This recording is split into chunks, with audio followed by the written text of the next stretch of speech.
Hi, boys and girls. For today's lesson, our learning goal is, I can tell the central message of a story. Central message is pretty tricky. It's a little different than when we retell a story. For today's lesson, I'm going to read you The Lion and the Mouse.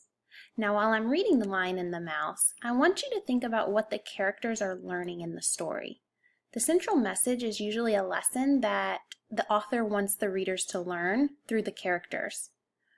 So I'm going to go ahead and read the story, and you be thinking about what the characters are learning. A lion lay asleep in the forest, his great head resting on his paws. A timid little mouse came upon him unexpectedly, and in her fright and haste to get away, ran across the lion's nose. Roused from his nap, the lion laid his huge paw angrily on the tiny creature to kill her. "Spare me," begged the poor mouse. "Please let me go, and someday I will surely repay you." The lion was much amused to think that a mouse could ever help him, but he was generous and finally let the mouse go. Some days later, while stalking his prey in the forest, the lion was caught in the toils of a hunter's net. Unable to free himself, he filled the forest with his angry roaring. The mouse knew the voice and quickly found the lion struggling in the net. Running to one of the great ropes that bound him, she gnawed it until it parted, and soon the lion was free. "You laughed when I said I would repay you," said the mouse. "Now you see that even a mouse can help a lion." All right, boys and girls, that was our story. And remember, I had you thinking about some things while I was reading. I wanted you to think, what is the author trying to teach the reader? And I wanted you to think about, what did the character or characters learn in the story? Now, as I was reading, it sounded to me kind of like the lion thought he was kind of big and bad and he didn't need no little mouse to help him.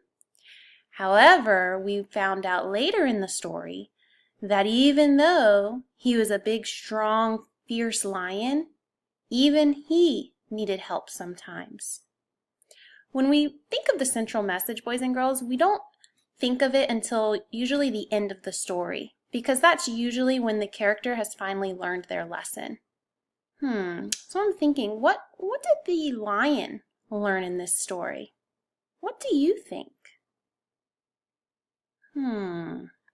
I think I have some ideas. I feel like the lion learned that kindness is never wasted. If you are kind to someone in need, then hopefully one day someone will be kind to you when you are in need. That makes me think of a lesson that I've heard in the past. Have you ever heard, "Do unto others as you'd have done to you"? Boys and girls, I think that was the central message of this story. I think the lion learned that since he was kind to the mouse went free. And then later on, when the lion was in need, because he showed kindness to the mouse repaid that kindness by helping the lion when he's in need. It's your turn, boys and girls. You're going to seesaw your teacher what you think the central message is for this story I'm going to read to you. It's called The Fisherman and the Little Fish. I want you to listen very carefully and don't think about the central message until I get to the very end of the story. Because remember, determining the central message is a little different than retelling a story. Yeah, you need to think about what's happening in the beginning, in the middle, and the end, but your lesson learned is usually after you've read the whole story.